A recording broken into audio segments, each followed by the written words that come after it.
বিভিন্ন কারাগারে বন্দী ২৭ জন বাংলাদেশি অবৈধ অভিবাসীকে ফেরত পাঠালো যুক্তরাষ্ট্র। শারীরিক মানসিক নির্যাতনের অভিযোগ। রক্ষণাবেক্ষণ জটিলতায় একের পর এক অকেজো হয়ে পড়ছে রাজধানী বিআরটিসি বাস। মিলছে না কাঙ্ক্ষিত সেবা। বেসরকারি খাতকে শক্তিশালী করার তাগিদ বিশেষজ্ঞদের। রাজধানীর চাংখারপুলে নির্মিত হচ্ছে বিশ্বের অন্যতম বৃহৎ বার্ন ইনস্টিটিউট। আজ ভিত্তিপ্রস্তর স্থাপন করবেন প্রধানমন্ত্রী। অজ্ঞতা আর পুলিশের প্রতি আস্থাহীনতা থেকেই ব্যাংক গ্রাহকরা নিচ্ছেন না মানি এসকর্ট সার্ভিস। সেবা কার্যকরে পুলিশকে মনোযোগী হওয়ার পরামর্শ অপরাধ বিজ্ঞানীদের। এবং পয়লা বৈশাখে ইলিশ খেতে নিরুৎসাহিত করার পরও বরিশালে পাইকারি বাজারে বেড়েছে দাম। প্রতিমণ বিক্রি হচ্ছে প্রায় 2.25 লাখ টাকায়।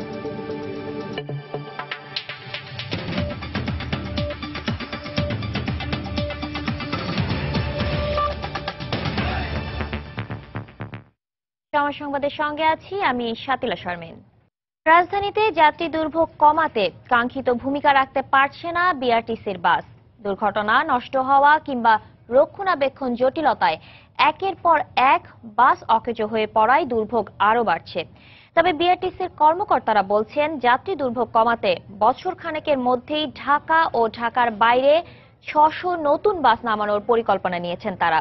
তবে বিশেষজ্ঞরা বলছেন, দীর্ঘমেয়াদে পরিবহন সমস্যার সমাধান সরকারি প্রতিষ্ঠানকে দিয়ে সম্ভব নয়। এজন্য বেসরকারি খাতকেই শক্তিশালী করতে হবে।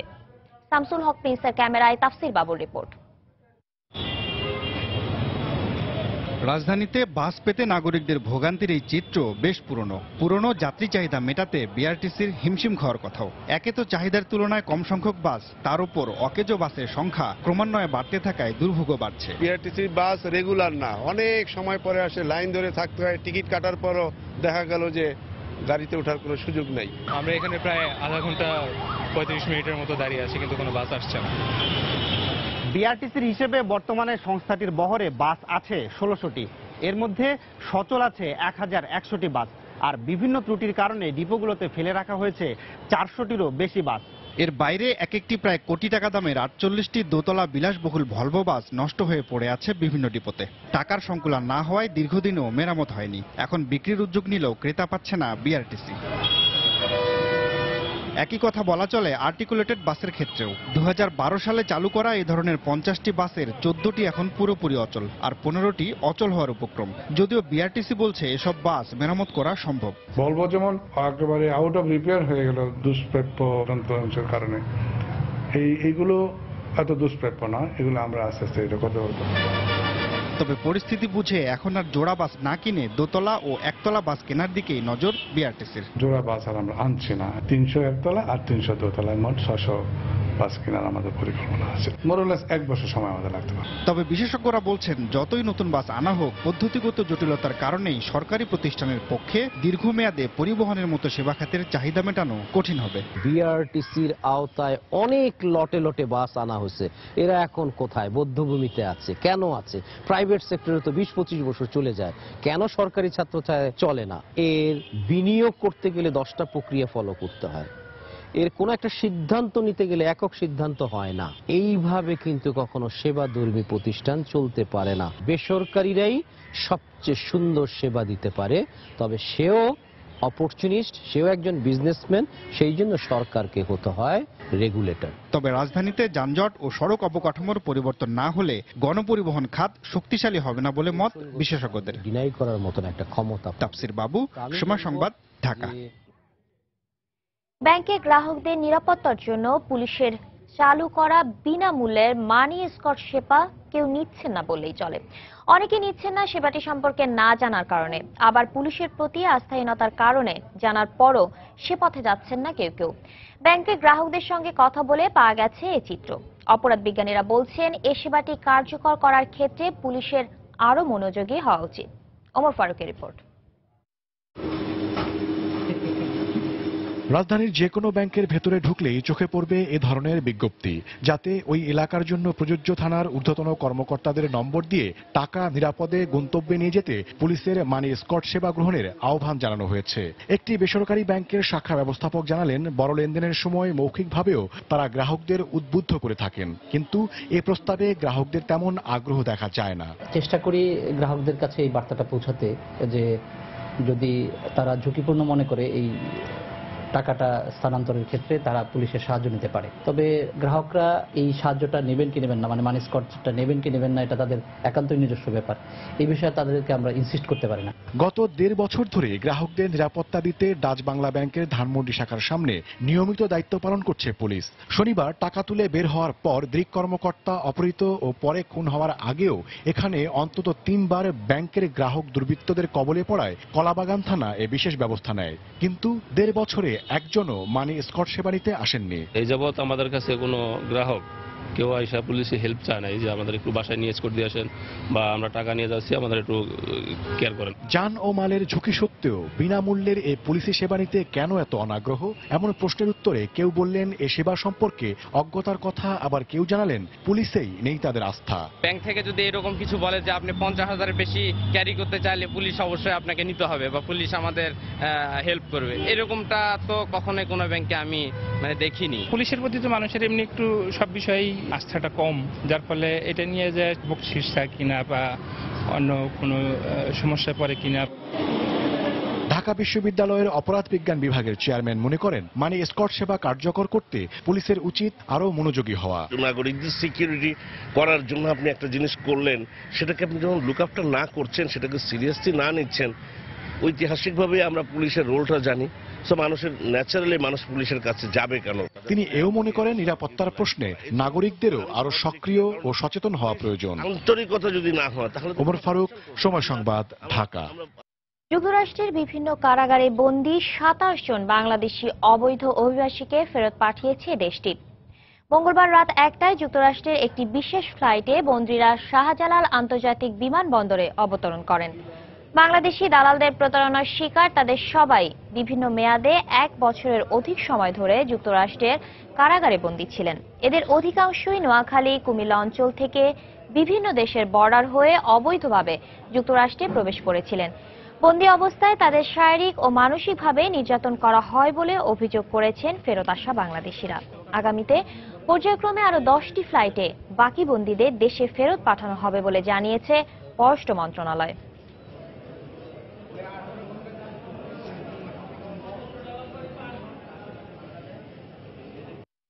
গত পরশুদিন আসার সময় তারা আমাদের সাথে কিছু খারাপ ব্যবহার করছে এবং কি যারা আসতে চাইছে না তাদের জন্য তাদেরকে কম্বল সাফা দিয়া ইয়েতে উঠেছে, বিমানে উঠেছে। আমেরিকার যেটা স্পেশাল ফোর্স, ওরা সবাই একসাথে করে হাত পা সব বেঁধে কাউরে ডেড বডির প্যাকেটে করে নিয়ে আসছে, প্লেনে বসাইছে।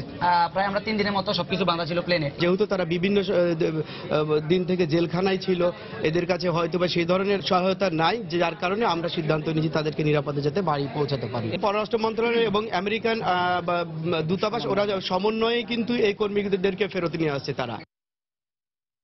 এদিকে ইউরোপে বাংলাদেশি অবৈধ অভিবাসীদের দেশে ফিরিয়ে আনতে সব ধরনের সহযোগিতা করা হবে বলে জানিয়েছেন ঢাকায় সফররত ইউরোপীয় ইউনিয়নের প্রতিনিধি দল।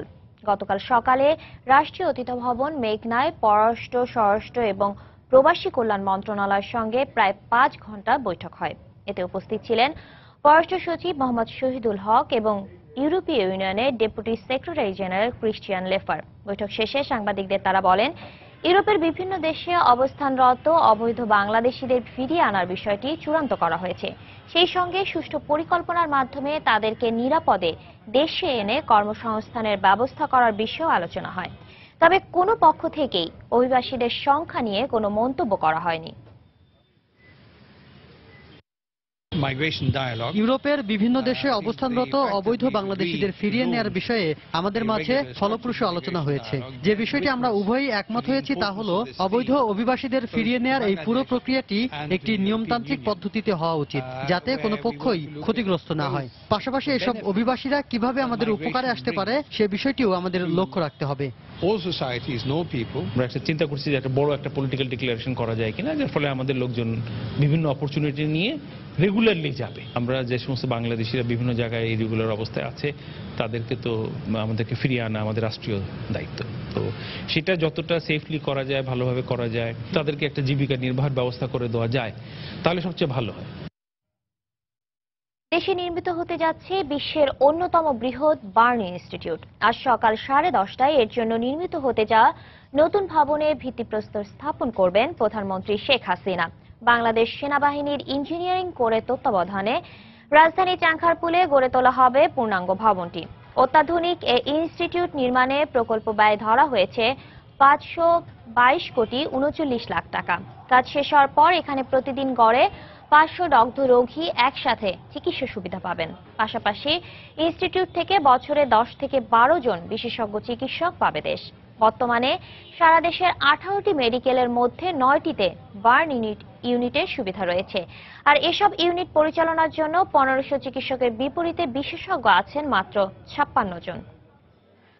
সময় সংবাদে আরো থাকছে, ত্রিপুরা থেকে নেমে আসা পাহাড়ি ঢলে তলিয়ে গেছে ব্রাহ্মণবাড়িয়ার শত শত হেক্টর ফসলি জমি। ক্ষতিগ্রস্ত কৃষক সহায়তার আশ্বাস জেলা প্রশাসনের। বাংলাদেশ ব্যাংকের রিজার্ভ থেকে চুরি হওয়া অর্থ ফিলিপিন্সের রিজাল কমার্শিয়াল ব্যাংকে যাওয়ায় এ ঘটনার দায় নিয়ে সম্পূর্ণ অর্থ ফেরত দিতে হবে আরসিবিসিকেই। ফিলিপিন্স সংবাদ মাধ্যম ABS-CBN-কে দেওয়া এক সাক্ষাৎকারে এ মন্তব্য করেছেন দেশটির সিনেট সদস্য কোকো পিমেন্টেন। তিনি জানান, বাংলাদেশ থেকে অর্থ ছাড় না করার নির্দেশনা পেলেও তা না মানায় আরসিবি অপরাধ করেছে। এটা তো পরিষ্কার, বাংলাদেশ ব্যাংক থেকে অবৈধ উপায়ে 8 কোটি 10 লাখ ডলার ফিলিপাইনে এসেছে। আপনি কি ভাবছেন এই অর্থ ফেরত দেওয়া সম্ভব? আমরা সর্বোচ্চ চেষ্টা করব সম্পূর্ণ অর্থ উদ্ধার করতে, কিন্তু আরসিবিসির কাছে ডলার ছাড় না করার অনুরোধ আসলেও তারা সেটাকে পাত্তা দেয়নি। এটাও মাথায় রাখতে হবে।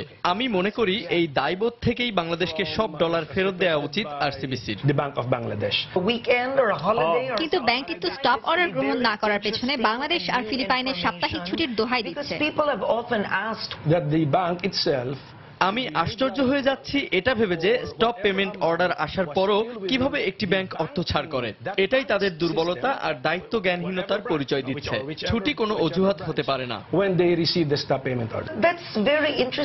কিন্তু মজার ব্যাপার হলো ব্যাংকটি এখন দায় এড়ানোর চেষ্টা করছে। এটা কতটা গ্রহণযোগ্য? আমাদের তদন্তে এখন পর্যন্ত কিম অং, মায়া দেগুইতো, তান উইলিয়াম গো এবং গাওয়ার দিং সহ 7 জনের সম্পৃক্ততার প্রমাণ পাওয়া গেছে। কিছুটা দায় দেখা গেছে ফিলরেমেরও। সুতরাং দায় এড়ানোর এখানে কোনো সুযোগ নেই। এটাকে ব্যাংকিং খাতের ইতিহাসে বলা হচ্ছে সবচেয়ে বড় সাইবার অপরাধ। কিন্তু ইতিহাস এটাও বলছে এ ধরনের ঘটনায় কোনো ব্যাংক মানি লন্ডারিং এর অর্থ ফেরত দিয়েছে এমন নজিরও কিন্তু নেই। আইন অনুযায়ী আপনারা কি করবেন? এমন কোনো আইন কি ফিলিপাইনে আছে এ বিষয়ে? মানি লন্ডারিং এর এই ঘটনায় একটি ব্যাংকের সম্পৃক্ততার প্রমাণ পেয়েছি আমরা। এক্ষেত্রে তাদেরকে ব্যাংকিং আইনেই সর্বোচ্চ সাজা দিতে পারে ফিলিপিন সিনেট। এবং আমি আবারও বলছি, অবশ্যই সম্পূর্ণ অর্থ ফেরত দেওয়া উচিত দোষী ব্যাংকটিকে। চলতি অর্থবছরের প্রথম 9 মাসে 7.05% প্রবৃদ্ধি অর্জিত হয়েছে বলে জানিয়েছেন পরিকল্পনা মন্ত্রী। গতকাল দুপুরে রাজধানীর শেরেবাংলা নগরের NEC সম্মেলন কক্ষে জাতীয় অর্থনৈতিক পরিষদের বৈঠক শেষে একথা জানান তিনি। চলতি অর্থবছরে সংশোধিত বার্ষিক উন্নয়ন কর্মসূচি 1,03,000 কোটি টাকা থেকে কমিয়ে 93,894 কোটি টাকা পুনর্নির্ধারণ করা হয়।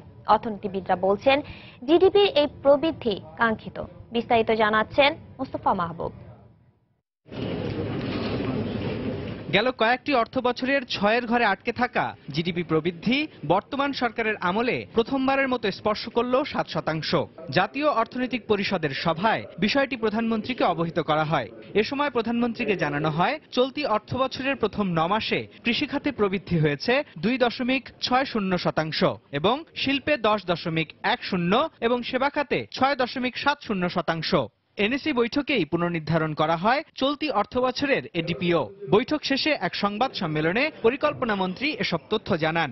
গর্ববোধ করার দিন যে আমরা আজকে প্রথমবারের মতো আমরা ঘোষণা দিচ্ছি আমাদের চলতি অর্থ বছরে আমাদের জিডিপিতে প্রবৃদ্ধির পরিমাণ হবে 7.05 ভাগ। আমাদের ইনভেস্টমেন্ট টু জিডিপি যেটা গত বছরে 28.99, এটা আবার 29.68।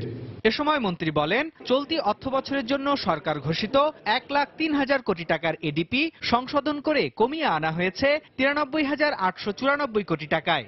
অর্থ বছরের প্রথম 9 মাসে বার্ষিক উন্নয়ন কর্মসূচির 41% বাস্তবায়ন সম্ভব হয়েছে বলেও জানান তিনি। সবারই চাহিদা বেশি, সবাই বলছেন তারা বাস্তবায়ন করতে পারবেন। যেটা ছিল 1,03,000 কোটি টাকা, এখন এটা অলমোস্ট আমাদের এসে গেছে এখন 93,894 কোটি টাকা। এদিকে অর্থনীতিবিদরা বলছেন, দেশের চলমান রাজনৈতিক স্থিতিশীলতা এবং কৃষি, শিল্প ও সেবা খাতের অগ্রগতি বিবেচনায় জিডিপি প্রবৃদ্ধি আরো বেশি হওয়া উচিত। এই বছর আমরা পদ্মা সেতুরও একটা বড় অগ্রগতি দেখতে পেয়েছি। বেশ কয়েকটি বড় বড় ইনফ্রাস্ট্রাকচার প্রজেক্ট, ফ্লাইওভার বলেন, এগুলোর কিন্তু বাস্তবায়নটা আমরা দেখতে পাচ্ছি। সেই হিসেবে কিন্তু জিডিপির এই প্রবৃদ্ধি আমি মনে করি এক্সপেক্টেড। এদিকে চলতি অর্থ বছরে দেশের জনগণের মাথাপিছু আয় $1316 থেকে বেড়ে $1466 উন্নীত হয়েছে বলেও সরকারের পক্ষ থেকে জানানো হয়। মুস্তাফা মাহবুব, সময় সংবাদ, ঢাকা। মোসাক ফনসেকা নামের পানামার আইনি প্রতিষ্ঠান থেকে ফাঁস হওয়া নথিপত্রের অর্থ পাচারের সাথে বাংলাদেশের কোনো ব্যক্তি যুক্ত থাকলে অভিযোগ পাওয়া গেলে দেশের প্রচলিত আইনে ব্যবস্থা নেওয়া হবে। সম্প্রতি অর্থ পাচারের সাথে জড়িত বিশ্বের ক্ষমতাধর ব্যক্তিদের নামসহ ওই প্রতিষ্ঠানের 1,10,00,000-এর বেশি নথি ফাঁসের পর এক প্রতিক্রিয়ায় একথা জানিয়েছেন অর্থ ও পরিকল্পনা প্রতিমন্ত্রী এম এ হান্নান। এ সময় তিনি বলেন, আর্থিক খাতে নিরাপত্তায় প্রয়োজনে আরো কঠোর আইনও করা হবে। সর্বশেষ যে শুরু হয়েছে কদিন আগে, ইনক্লুডিং আমাদের উপরে যে আক্রমণ হলো ন্যায়ভাবে আমি মনে করি, সেগুলোর ফলে আমরা নতুন একটা এরিয়ায় প্রবেশ করছি এই বিষয়ে। এবং বর্তমান যে আইন কানুনগুলো আছে এটা বোধ হয় যথেষ্ট হবে না। আরো শক্ত, আরো প্রযুক্তি নির্ভর, আরো তড়িৎ বা ক্ষিপ্র ব্যবস্থা গড়ে তুলতে হবে। আমাদের সরকার পুরোপুরি কোঅপারেট করবে। আমাদের কারো বিরুদ্ধে স্পেসিফিক্যালি কিছু আসে, আমাদের আইন কানুন আছে, আমরা তো অবশ্যই এটা দেখব। ইউনিয়ন পরিষদ নির্বাচনে আওয়ামী লীগের দাপটের কাছে অনেকটা অসহায় হয়ে পড়েছে বিএনপি। নানামুখী হুমকির পাশাপাশি পরাজয়ের আশঙ্কায় বিএনপি নেতাকর্মীরা আগামী নির্বাচনগুলোতে প্রার্থী হতে আগ্রহী হচ্ছেন না। এ অবস্থায় চট্টগ্রামে মারাত্মক প্রার্থী সংকটে ভুগছে দলটি। তবে পুলিশ হুমকির বিষয়টি অস্বীকার করলেও একাধিক স্থানে মনোনয়নপত্র জমা দেওয়ার ব্যবস্থা করেছে নির্বাচন কমিশন। বিস্তারিত জানাচ্ছেন কমল দে। প্রথম 2 দফায় চট্টগ্রামে 3টি উপজেলার মাত্র 31টি ইউনিয়ন পরিষদে নির্বাচন শেষ হয়েছে। এখনো 4 দফায় 12টি উপজেলার 148টি ইউনিয়ন পরিষদে নির্বাচন বাকি। কিন্তু এর মাঝে প্রার্থী সংকটে পড়েছে বিএনপি। বিশেষ করে প্রার্থী হিসেবে দল থেকে যাদের মনোনয়ন দেওয়া হচ্ছে তাদের অনেকে নির্বাচনে অংশ নিতে আগ্রহী নন। যারা আগে সিরিয়াস ছিল ইলেকশন করার, তারা এখন পিছপা হচ্ছে। প্রার্থীরা আপনার শঙ্কিত যে আসলে নির্বাচনে জনগণ ভোট দিতে পারবে কিনা। তারপরও আমরা নির্বাচন বর্জন করি নাই। জনগণ দেখুক তাদের গণতান্ত্রিক অধিকারকে কিভাবে পদদলিত করা হচ্ছে। গত 31 মার্চ অনুষ্ঠিত দ্বিতীয় দফার 30টি ইউনিয়ন নির্বাচনে সন্দ্বীপের একটি কেন্দ্র ছাড়া বাকিগুলোতে বড় কোনো সংঘাত হয়নি। এমনকি প্রার্থীদের হুমকির ব্যাপারে বিএনপির পক্ষ থেকে কোনো অভিযোগ করা হয়নি বলে দাবি এ পুলিশ কর্মকর্তার। আমাদের কাছে এই ধরনের কোনো অভিযোগ এখনো কোনো দলের পক্ষ থেকে করে নাই যে তারা নিরাপত্তাহীনতায় ভুগতেছে বা নির্বাচন কেন্দ্রিক তাদের কোনো সমস্যা আছে। যদি আমাদের কাছে কেউ কোনো লিখিত অভিযোগ করে বা নিরাপত্তা চায়, আমরা অবশ্যই তাদের নিরাপত্তা দিব। তবে নির্বাচন কমিশনের কর্মকর্তারা জানিয়েছেন হুমকি ধমকি দিয়ে মনোনয়নপত্র জমা দিতে কেউ যাতে বাধা সৃষ্টি করতে না পারে সেজন্য একাধিক স্থানে মনোনয়নপত্র জমা দেওয়ার ব্যবস্থা করা হয়েছে। কাউকে কোনোভাবে যদি এইভাবে বাধা দেওয়া হয় বা হেনস্থা করার জন্য, নির্বাচন থেকে বাইরে রাখার জন্য অন্য কেউ কোনো ব্যবস্থা গ্রহণ করে, অভিযোগ পেলে অবশ্যই সংশ্লিষ্ট কর্তৃপক্ষ ব্যবস্থা গ্রহণ করবে। নির্বাচন কমিশনের তথ্য অনুযায়ী তৃতীয় দফার নির্বাচনে শুধুমাত্র ফটিকছড়ি উপজেলার 15টি ইউনিয়নে নির্বাচন হবে। এছাড়া চতুর্থ দফায় 2টি উপজেলার 28টি ইউনিয়নে, পঞ্চম দফায় 4টি উপজেলার 50টি ইউনিয়নে এবং সবশেষ ষষ্ঠ দফায় 5টি উপজেলার 55টি ইউনিয়নে নির্বাচন অনুষ্ঠিত হবে। কমল দে, সময় সংবাদ, চট্টগ্রাম।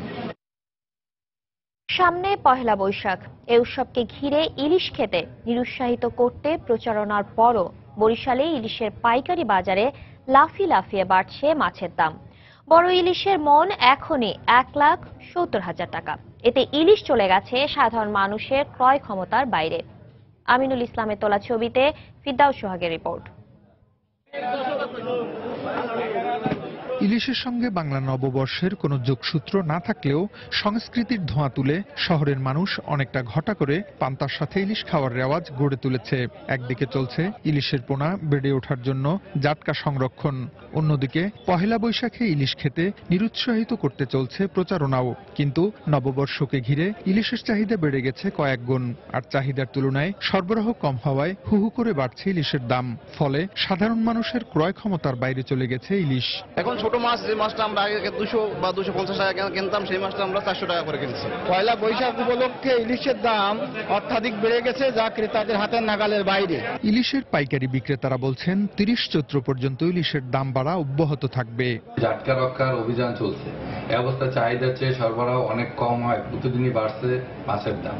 30 চৈত্র পর্যন্ত এই দাম বাড়া অব্যাহত থাকবে। তবে দেশের স্বার্থে এবং ইলিশ রক্ষায় পহেলা বৈশাখ ইলিশ খাওয়ার রেওয়াজ বন্ধ করার পরামর্শ সুধীজনদের।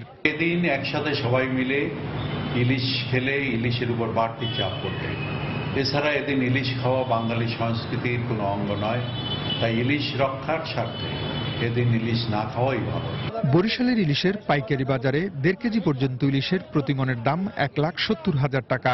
1 কেজি 200 গ্রাম ইলিশের মন 1,30,000 টাকা ও 1 কেজি ইলিশের মন 1,15,000 টাকা। স্বাভাবিক সময়ের চেয়ে এখন ইলিশের দাম দ্বিগুণের বেশি।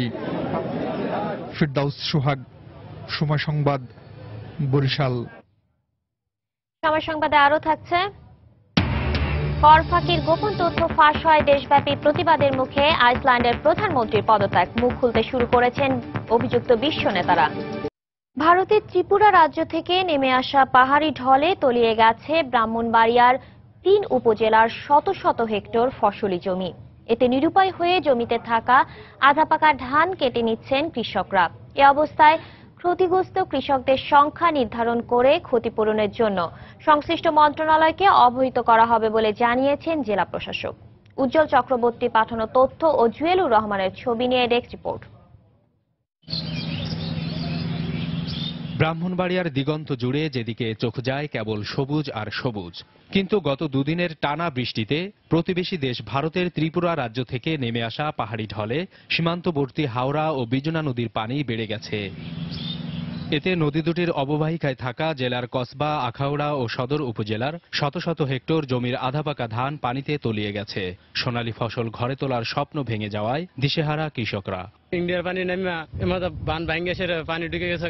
অসময়ে ধান পানি এসে জমি তল দিয়েছে, তাই আমরা নির্ভর করে গেছি, আমরা কাটিয়ে আনতেছি জমি। 5,000-6,000 টাকা করে খরচ। এরপরে আমরা এই খরচ দিয়া চাইরা এখনকার আমরা যদি এই ধান না পাই আমরা কি করে বাঁচি? আমরা বাঁচার কোনো রাস্তা নাই। তবে ক্ষতিগ্রস্ত কৃষকদের পরিসংখ্যানের কাজ চলছে বলে জানান জেলা কৃষি কর্মকর্তা। আর জেলা প্রশাসক বলছেন সংশ্লিষ্ট মন্ত্রণালয়কে বিষয়টি অবহিত করা হবে। পরিসংখ্যানের কাজ যথারীতি চলতেছে। আমরা হিসাব করেছি এর মধ্যে প্রায় 1,000 হেক্টর জমি প্লাবিত হয়েছে। ক্ষয়ক্ষতির বিবরণটা অন্তত আমরা সরকারকে তুলে ধরব। ভবিষ্যতে হয়তো সেটা সরকার তাদেরকে ভর্তুকি দিয়ে বা কোনো ধরনের কোনো ইনসেন্টিভ দিয়ে সেগুলো হয়তো পুষিয়ে নেওয়ার সম্ভব হতে পারে। কৃষি বিভাগের তথ্য মতে ব্রাহ্মণবাড়িয়ার হাওর অঞ্চলের 32,000 হেক্টর এক ফসলি জমি রয়েছে। এর মধ্যে প্লাবনের পানিতে তলিয়ে গেছে 1,000-এর বেশি হেক্টর ফসলি জমি। সময় সংবাদ, ব্রাহ্মণবাড়িয়া। প্রচণ্ড কালবৈশাখী ঝড়ে দেশের বিভিন্ন স্থানে ব্যাপক ক্ষয়ক্ষতি হয়েছে। চুয়াডাঙ্গায় দেয়াল চাপা পড়ে মারা গেছেন এক বৃদ্ধা। কালবৈশাখীতে খুলনা ও যশোরে ৮ নির্মাণ শ্রমিক সহ কমপক্ষে ৬০ জন আহত হয়েছেন। গত রাতে ঘণ্টাব্যাপী ঝড়ে খুলনা নগরীর KDA avenue, Khanjahan Ali road সহ বেশ কিছু এলাকায় বিলবোর্ড ও বৈদ্যুতিক পোল ভেঙে পড়ে। এতে নগরীর বেশিরভাগ এলাকা বিদ্যুৎহীন হয়ে পড়ে। জেলার ফুলতরা উপজেলার শিলাবৃষ্টিতে ধানের ব্যাপক ক্ষতি হয়েছে। এছাড়া রূপসা উপজেলার প্রায় ৩৫০ কাঁচা ঘর ভেঙে পড়ে। আহত হন কমপক্ষে ৩০ জন। যশোরে গত সন্ধ্যায় 7টায় শুরু হওয়া ঝড়ে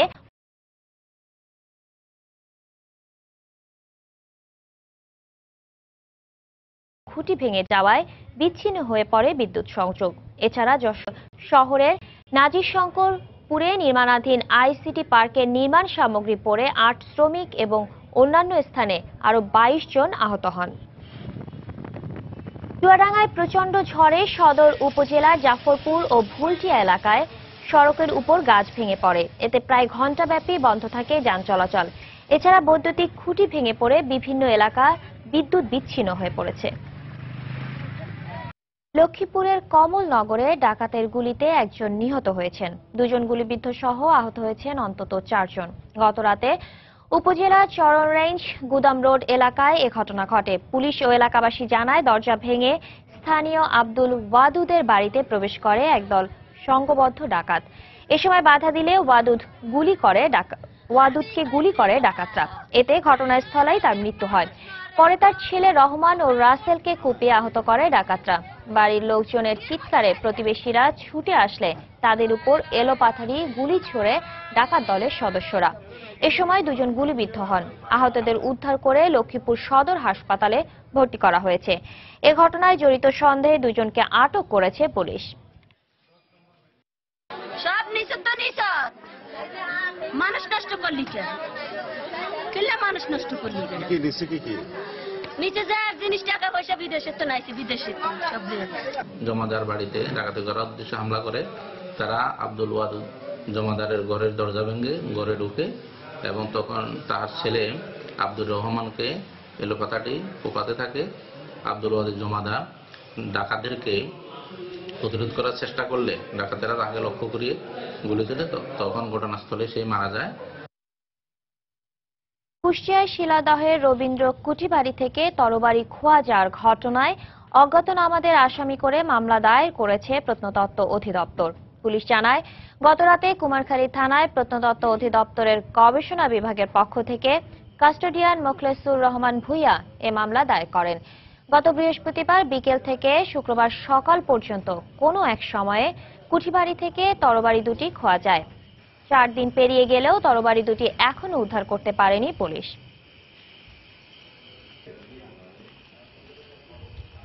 দুইটি তরবারি চুরি হয়েছে মর্মে আমার কাছে অভিযোগ দিলে আজকে আমরা মামলা রুজু করে আনুষ্ঠানিকভাবে তদন্ত শুরু করি। অতি দ্রুতই চুরি যাওয়া তরবারি দুটি আমরা উদ্ধার করতে সক্ষম হব। মাদারীপুরে পেঁপের বাম্পার ফলন হয়েছে। স্থানীয় চাহিদা পূরণ করে পেঁপে বিক্রি হচ্ছে দেশের বিভিন্ন স্থানে। স্বল্প খরচে ন্যায্য দাম পেয়ে লাভবান হওয়ার পাশাপাশি স্বাবলম্বী হয়েছেন অনেক কৃষক। কৃষি কর্মকর্তা জানান, চাষিদের প্রশিক্ষণ সহ নিয়মিত মনিটরিং করায় লক্ষ্যমাত্রার চেয়ে বেশি উৎপাদন হয়েছে পেঁপের।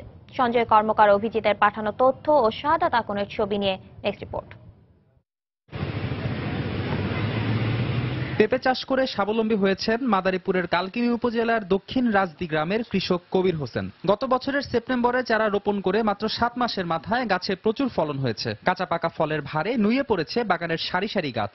শুধু কবির হোসেনই নন, জেলার 2 শতাধিক কৃষক বাড়ির আঙ্গিনায় ও জমিতে পেঁপে চাষ করেছেন। এসব পেঁপে স্থানীয় চাহিদা মিটিয়ে রাজধানী ঢাকা সহ আশেপাশের জেলায় বিক্রি করা হচ্ছে বলে জানিয়েছেন তারা। আর স্বল্প খরচে ন্যায্য দাম পেয়ে খুশি তারা। আমার পেঁপে বাগানে খরচ হয়েছে 1 লাখ টাকা, আমার বিক্রি হয়েছে এই পর্যন্ত 1.5 লাখ টাকা।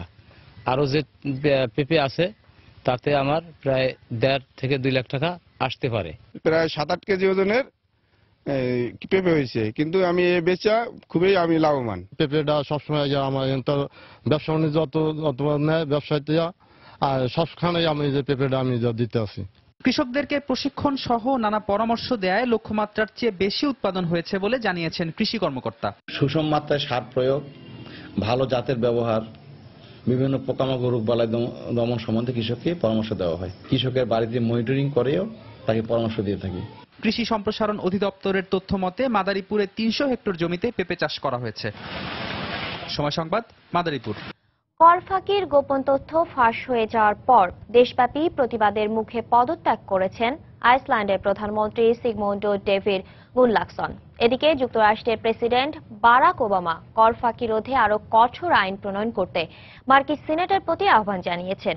এরই মধ্যে নিজের পরিবারের সদস্যদের বিরুদ্ধে ওঠা অভিযোগ তদন্তে কমিটি গঠন করবেন বলে জানিয়েছেন পাকিস্তানের প্রধানমন্ত্রী নওয়াজ শরীফ। পানামা পেপারস কেলেঙ্কারি ফাঁস হয়ে যাওয়ায় এখন উত্তাল বিশ্বের রাজনৈতিক অঙ্গন। পানামার আইনি পরামর্শক প্রতিষ্ঠান মোসাক ফনসেকার গোপন নথি প্রকাশ হওয়ায় বহু দেশের ক্ষমতাধর রাজনীতিক ও ব্যবসায়ীরা এখন চাপের মুখে। এ অবস্থায় যুক্তরাষ্ট্রের প্রেসিডেন্ট বারাক ওবামা দেশটির কর আইন আরও কঠোর করতে মার্কিন কংগ্রেসকে আহ্বান জানিয়েছেন। কর ফাঁকি রোধে অর্থ মন্ত্রণালয় ইতোমধ্যে বেশ কিছু পদক্ষেপ নেয় আমি খুশি। তারপরও কংগ্রেসের আইন প্রণেতাদের আমি বলবো অবৈধভাবে যারা কর ফাঁকি দিচ্ছে তাদের ঠেকাতে এই মুহূর্তে আরো কঠোর আইন করতে, কারণ মার্কিন অর্থনীতি ও ব্যবসার স্বার্থেই এটা করা উচিত বলে আমি মনে করি। পানামা পেপারস কেলেঙ্কারির ঘটনায় পদত্যাগ করেছেন আইসল্যান্ডের প্রধানমন্ত্রী সিগমুন্ডুর ডেভিড গুনলাগসন। জনবিক্ষোভের মুখে মঙ্গলবার পদত্যাগ করেন তিনি। গুনলাগসন পদত্যাগ করায় কৃষিমন্ত্রী সিগুর্দুর ইনগি জোহানসন প্রধানমন্ত্রীর দায়িত্ব নিতে যাচ্ছেন। অভিযোগ উঠেছে পাকিস্তানের প্রধানমন্ত্রী নওয়াজ শরীফের 2 ছেলে ও 1 মেয়ের বিরুদ্ধেও, তবে এসব অভিযোগ অস্বীকার করেছেন নওয়াজ। খুব শীঘ্রই ঘটনা তদন্তে সুপ্রিম কোর্টের একজন অবসরপ্রাপ্ত বিচারপতিকে প্রধান করে একটি কমিটি গঠন করতে যাচ্ছি আমরা। তাদের তদন্তেই সবকিছু প্রমাণ হবে। আপনাদের নিশ্চিত করে বলতে পারি আমার ছেলেমেয়েরা নির্দোষ। সমস্ত আইন মেনেই তারা যুক্তরাজ্যে ব্যবসা করছে। এদিকে ব্রিটিশ প্রধানমন্ত্রী ডেভিড ক্যামেরনের প্রয়াত বাবা ব্রিটেনে কর ফাঁকি দিয়ে 30 বছর ধরে বিদেশে অর্থ রেখেছিলেন। সম্প্রতি পানামা পেপারসে এমন তথ্য প্রকাশের পর মঙ্গলবার নিজের পরিবারের আর্থিক লেনদেনের ব্যাখ্যা দিলেন তিনি। প্রধানমন্ত্রী হিসেবে যে বেতন আমি পাই সে অর্থ থেকেই কিছু সঞ্চয় তৈরি হয়েছে এবং আমার নিজের নামে একটি বাড়ি রয়েছে। এর বাইরে কোনো ধরনের শেয়ার কিংবা বিদেশে নিজস্ব কোনো তহবিল নেই আমার। তবে এ বিষয়ে তদন্তের দাবি জানিয়েছেন লেবার পার্টির নেতা জেরেমি করবিন। কর ফাঁকির কেলেঙ্কারিতে উঠে এসেছে পুতিনের 2 ঘনিষ্ঠজনের নামও। এ বিষয়ে উচ্চপদস্থ কর্মকর্তাদের নিয়ে জরুরি বৈঠকে বসেছেন রুশ প্রেসিডেন্ট ভ্লাদিমির পুতিন। একটি জার্মান সংবাদপত্রের কাছে মোসাক ফনসেকার গোপন দলিল আসার পর তারা international consortium of investigative journalist নামের একটি সংস্থার কাছে সেসব তথ্য দেয়। 1 বছরের অনুসন্ধানের মধ্য দিয়ে বেরিয়ে আসে চাঞ্চল্যকর সব তথ্য। সঞ্জিতা ইসলাম, সময় সংবাদ। পানামা পেপারস কেলেঙ্কারিতে নিজের নাম উঠে আসা প্রসঙ্গে বলিউড অভিনেতা অমিতাভ বচ্চন বলেছেন তার নামের অপব্যবহার করা হয়েছে। মঙ্গলবার এক বিবৃতিতে অমিতাভ আরও বলেন, পানামা পেপারসে যেসব কোম্পানির পরিচালক হিসেবে তার নাম উল্লেখ করা হয়েছে তিনি কখনোই সেগুলো পরিচালক ছিলেন না। দেশে বিদেশে যে অর্থ খরচ করেছেন তার সবই কর পরিশোধ করেছেন বলেও দাবি করেন তিনি। অমিতাভের পুত্রবধূ বলিউড অভিনেত্রী ঐশ্বরিয়ার নামও পানামা পেপারসে আছে। তবে সোমবার তার মিডিয়া পরামর্শক তা অস্বীকার করে বলেন ওই নথিগুলো সম্পূর্ণ মিথ্যা ও বানোয়াট।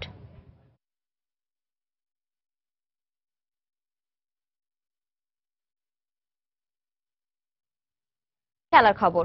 উপমহাদেশীয় ক্রিকেটের জমজমাট আসর আইপিএল মাতাতে এবার ভারত গেলেন বাংলাদেশের কাটার স্পেশালিস্ট মুস্তাফিজুর রহমান ও দেশসেরা অলরাউন্ডার সাকিব আল হাসান। প্রথমবারের মতো আইপিএলে খেলার সুযোগটা কাজে লাগাতে চান মুস্তাফিজ। সানরাইজার্স হায়দ্রাবাদের হয়ে সফল হতে চান সাকিবের মতোই। কদিন আগেই ওয়ার্ল্ড টি20তে অফ কাটার আর স্লোয়ারের ভিলকি দেখিয়েছেন tiger pacer Mustafizur Rahman. Steven Smith, Rohit Sharma, Kane উইলিয়ামসনের মতো বিশ্বের বাঘা বাঘা ব্যাটসম্যানরা হার মেনেছেন মুস্তাফিজের ভিলকিতে। এবার ইন্ডিয়ান প্রিমিয়ার লিগ আইপিএল এর 9ম আসরে সানরাইজার্স হায়দ্রাবাদের জার্সি গায়ে মাঠ মাতাবেন মুস্তাফিজ। প্রথমবারের মতো আইপিএল খেলার সুযোগ পেয়ে সামর্থ্যের সবটুকু ঢেলে দিতে চান বাংলার কাটার মাস্টার। প্রথমবারের মতো যাচ্ছে, অবশ্যই ভালো লাগারই কথা। লাইফের ফার্স্ট আর আপনারা আমাদের জন্য দোয়া করবেন, যেন আরো ভালো করতে পারি আমি আর সাকিব ভাই। সানরাইজার্সদের হয়ে কেন উইলিয়ামসন, রবি Bopara, David Warner, Trent Boult, Yuvraj Singh, শিখর ধাওয়ানের মতো বিশ্বের নামকরা ক্রিকেটারদের সাথে একই ড্রেসিং রুম ভাগাভাগি করবেন মুস্তাফিজ। সেই অভিজ্ঞতা থেকে শিক্ষা নিয়ে ভবিষ্যতে আরো পরিণত ক্রিকেটার হবার ইচ্ছা মুস্তাফিজের। শেখার তো শেষ নাই, সব জায়গায় বড় প্লেয়ার আর ছোট প্লেয়ার সবকিছু সবার কাছ থেকে শেখার আছে, আর চেষ্টা করবো অনেক কিছু শেখার। ওয়ার্ল্ড টি-20তে 3 ম্যাচ খেলে উইকেট শিকার করেছেন 9টি। নিউজিল্যান্ডের বিপক্ষে 22 রানে 5 উইকেট নিয়ে আসরের সেরা বোলিং ফিগারের মালিকও তিনি। তবে আইপিএলে মুস্তাফিজের চোখ প্রতিপক্ষকে ঘায়েল করতে, সেরা উইকেট শিকারী হতে নয়। না, ওরকম কোনো টার্গেট নেই, যদি উপরওয়ালা ভালো সুযোগ দেয় তাহলে ভালো করা সম্ভব। আইপিএলের গত কয়েক আসরে বাংলাদেশের দর্শকরা উৎসুক হয়েছিলেন সাকিবের অলরাউন্ড পারফরমেন্স দেখতে। এবার তারা অপেক্ষা করবেন মুস্তাফিজের কাটার আর স্লোয়ারের ভেলকি দেখতে। নাসির সুলতান, সময় সংবাদ, ঢাকা। বাংলাদেশের মানুষ না হয়েও লাল সবুজে ক্রিকেটের প্রতি জগমোহন ডালমিয়ার ভালোবাসা ছিল অসীম। 2000 সালে বাংলাদেশের টেস্ট স্ট্যাটাস অর্জনে ডালমিয়ার অবদান ছিল অনেক বেশি। বর্তমানে তিনি নেই, তবে তার সন্তান সিএবির যুগ্ম সাধারণ সম্পাদক অভিষেক ডালমিয়ার কাছে জানা গেছে বাংলাদেশের ক্রিকেটের প্রতি আইসিসির ও বিসিসিআই এর সাবেক সভাপতি জগমোহন ডালমিয়ার আন্তরিকতার গল্প। সেই সাথে জানান বিসিবির সাথে সিএবির সম্পর্ক অটুট থাকবে। কলকাতা থেকে ফিরে মিজানুর রহমানের তোলা ছবিতে বিস্তারিত জানাচ্ছেন হুমায়ুন কবির রোজ। ঢাকায় 1998 সালে মিনি বিশ্বকাপ আয়োজনে তার অবদান ছিল মুখ্য। পরের বছর বিশ্বকাপে পাকিস্তানকে হারিয়ে টেস্ট স্ট্যাটাসের দাবিতে যখন সোচ্চার বাংলাদেশ ক্রিকেট বোর্ড, তখন বাংলাদেশকে টেস্ট স্ট্যাটাস না দেওয়ার পক্ষে অনেক দৃশ্য আর অদৃশ্যমান বাধা এসেছিল।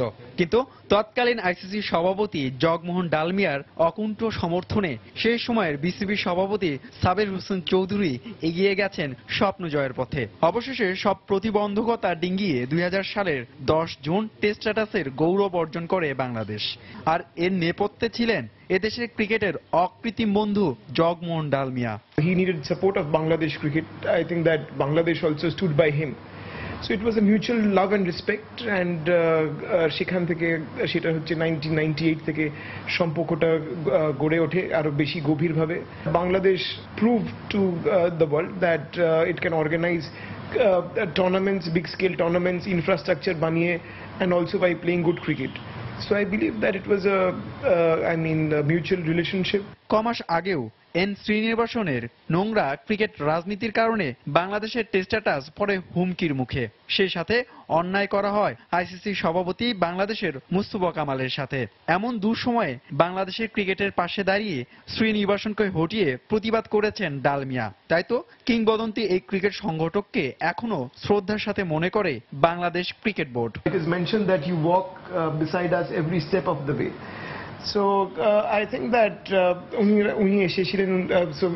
we shared a lot of moments which we have spent in Bangladesh, very good moments I would say. So সেগুলো নিয়ে কথা হলো, plus also about the relationship that Bangladesh Cricket Board shared with my father. Also এই ব্যাপারে কথা হলো যে how to take it forward এখান থেকে। সমান দুবার করে আইসিসি ও বিসিসিআই সভাপতি জগমোহন ডালমিয়া গেল সেপ্টেম্বরে চলে গেছেন পৃথিবীর মায়া ছেড়ে। বাবার মতো ছেলে অভিষেক ডালমিয়া অত বড় মাপের ক্রিকেট সংগঠক হওয়ার স্বপ্ন দেখেন কিনা তা জানতে চাইলে উত্তরটা আড়ালে রেখে দেন কিংবদন্তির একমাত্র এই উত্তরসূরি। I have learned the basics.